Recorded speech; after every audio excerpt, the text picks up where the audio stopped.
अगर आप जाना चाहते तो आप। ठीक है, धन्यवाद और दीक्षा मिसेस सैमुअल भी और सारे बच्चे। आज जैसा कि पता है आपको कि कन्या दिवस है और इसके साथ साथ अंतर्राष्ट्रीय मानसिक स्वास्थ्य दिवस भी है। ठीक है, पता है इस बात का। और साथ साथ अंतर्राष्ट्रीय दृष्टि दिवस भी है और अंतर्राष्ट्रीय संयुक्त राष्ट्र संघ दिवस भी है। तो 4 दिवस एक साथ पड़े हैं और कुछ दिन 8 अक्टूबर को एयरफोर्स डे था।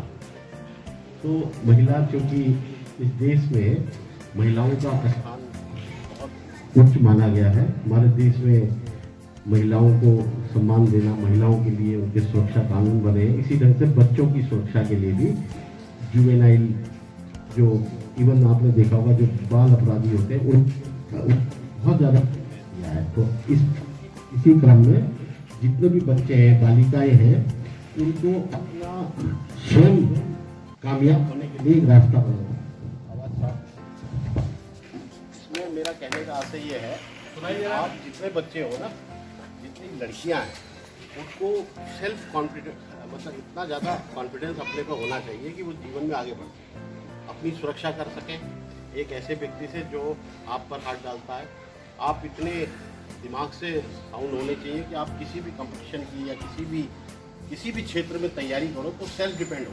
जैसे कोई लड़की सेल्फ डिपेंड हो जाती है तो ये समझो कि वो फिर ज़िंदगी में मात नहीं खाती। तो लड़की का सेल्फ डिपेंड होना बहुत ज़रूरी है। इसीलिए बेटी बचाओ बेटी पढ़ाओ अभियान इसीलिए चलाया गया था कि बेटियां अपने आप में मजबूत बने, सेल्फ डिपेंड बने। जो लड़की सेल्फ डिपेंड होगी उसका उत्पीड़न नहीं हो सकता, उसको समाज में किसी भी ढंग से नुकसान नहीं हो सकता। तो बेटी को सबसे पहले क्या चाहिए, अपना मानसिक विकास करना है और अपना शारीरिक विकास करना है, अपने स्वास्थ्य को अच्छा रखना है और साथ साथ एक अच्छी दिशा में प्रोग्रेस करनी है ताकि सेल्फ डिपेंड बन सके। महिलाओं के लिए आरक्षण इतना होता जा रहा है, सुविधाएं मिल रही हैं, तमाम बजट महिलाओं के लिए आ रहा है, तो उसका भी ज्ञान होना चाहिए कि हमें कैसे लेना है, क्या करना है। तो इस चीज़ों के साथ ही धन्यवाद। मैं और बोलता लेकिन मुझे जाना है कहीं, इसलिए मैं अपने शब्द ही ख़त्म करता हूँ और बहुत बहुत धन्यवाद आप लोगों का। आपने मुझे आमंत्रित किया।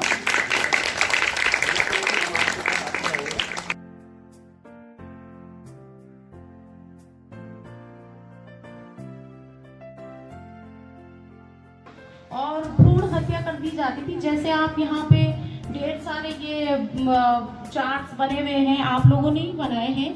इसमें कई जगह में ऐसा दिखा रखा है कि बच्चों को लड़का और लड़की में फर्क किया जाता है और कई हमारे समाज में कई जगह ऐसा भी रूल है कि अगर लड़का नहीं है तो लड़की का कोई महत्व नहीं है और कई बार लड़कियों को पेट में ही मार दिया जाता है। ठीक है, तो इन सब चीज़ों को, इन सब बुराइयों को हटाने के लिए और खासकर लड़कियों की बहुत छोटी उम्र में शादी कर दी जाती थी। जब उनका खेलने की उम्र है, पढ़ने की उम्र है, तो वो सब कर दी जाती थी। इन सब बातों को रोकने के लिए जो है हमारे सरकार ने, यूनिसेफ वर्ल्ड हेल्थ ऑर्गेनाइजेशन है, उन्होंने ये फैसला लिया कि इस तरीके से ये दिवस मनाया जाए ताकि जो है लड़कियों की महत्ता को समझा जाए हमारे समाज में, और ये पूरे विश्व में इसको मनाया जाता है। तो मैं लड़कियों से, जितनी भी हमारी छोटे छोटे बच्चियां यहाँ पे हैं, मैं आपसे ये कहना चाहती हूँ कि हम लोग बहुत खास हैं। क्या है, हम बहुत खास हैं। कई बार आपको परिवार में, आपके परिवार में लगता है आपको ऐसा कि घर में मेरे भाई को बहुत ज़्यादा समझा जाता है कि भाई पढ़ने में अच्छा है, खेलने में अच्छा है, हर चीज़ में अच्छा है। लेकिन कई बार क्या होता है, लड़कियां अच्छी होती हैं लेकिन उनकी उन खूबियों को घर के लोग क्या करते हैं, नकार देते हैं। तो अब ऐसा नहीं है। ठीक है, जो अब ये जो नया दौर है, इस दौर में हम जो लड़कियां हैं, हम बहुत कुछ कर सकते हैं जैसे लड़के करना चाहते हैं। ठीक है, तो लड़का और लड़की में फर्क ना हो और भ्रूण हत्या ना हो और समाज में लड़कियों को एक स्थान मिले और उनकी जो खेलने और पढ़ने की उम्र है उसमें उनको वही चीज़ मिले, इसीलिए इस दिन को मनाया जाता है। और फिर भी हम अपने समाज में इन दिनों देख रहे हैं, आजकल आप लोग न्यूज़ भी देखते होंगे, बहुत से बच्चे तो सोशल मीडिया पे भी जुड़े हुए हैं मुझे लगता है। आजकल छोटे छोटे बच्चे भी सोशल मीडिया में हैं, तो हम देख रहे हैं कि आजकल लड़कियों के साथ बहुत सारे अत्याचार हो रहे हैं। और ये सब क्यों है? क्योंकि ये सब जो हमारे जो समाज में कुछ ऐसे लोग होते हैं जिनकी मानसिकता खराब होती है। तो हम इन सब चीज़ों को अपने जीवन में तभी हटा सकते हैं जब हम एक अच्छी शिक्षा को ग्रहण करेंगे, ठीक है।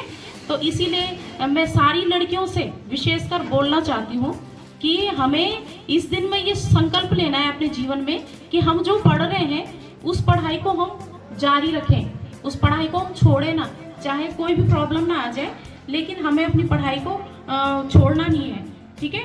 तभी हम अच्छा और बुरा अपने जीवन में देख सकते हैं, ठीक है। तो मेरा आप सारी बच्चियों से, लड़कियों से ये रिक्वेस्ट है कि हमें आगे बढ़ना है, और आगे बढ़ने के लिए हमें क्या करना है? पढ़ना है, ठीक है। अपनी पढ़ाई को नहीं रोकना है। इन दिनों जब से लॉकडाउन हुआ और जब से ये कोरोना बीमारी हुई है, तब से हमारी पढ़ाई पे बहुत असर पड़ गया है, हैं? आप लोग पढ़ पा रहे हो घर पे अच्छे से? नहीं, ठीक है। तो फिर भी आपको जितना भी पढ़ने को मिलता है, चाहे स्कूल से हो, चाहे आपको प्रोजेक्ट हेल्प के द्वारा सीखने को मिलता है, आपको उसको अच्छे से सीखना है, ठीक है। इसी के द्वारा आप स्ट्रॉन्ग बनेंगे, तभी आप अपने अधिकार के लिए अपने परिवार में और समाज में लड़ सकते हैं, ठीक है। अगर आप पढ़ाई नहीं करेंगे तो क्या होगा? सब आपको दबा देंगे, ठीक है। अगर आप कुछ अच्छा जानते भी है ना, तब भी आपके घर वाले आपके कोई वैल्यू नहीं समझेंगे, ठीक है। तो अगर आप चाहते हैं कि हमारी वैल्यू समझी जाए, तो हमें क्या करना है? अपनी पढ़ाई और अपने जो हमारी इच्छाएं हैं उनको आगे निखारना है। अगर आपको कहीं पे ड्राइंग का मौका मिलता है तो आप अच्छी ड्राइंग कीजिए, है ना। आज ये वाला दौर है, इसमें ड्राइंग का बहुत सारा महत्व है, ठीक है। और पढ़ाई के क्षेत्र में अगर आप आगे बढ़ना चाहते हैं तो उसमें भी अपना ध्यान लगाना है, ठीक है। सो आप सबको फिर से हैप्पी गर्ल्स डे।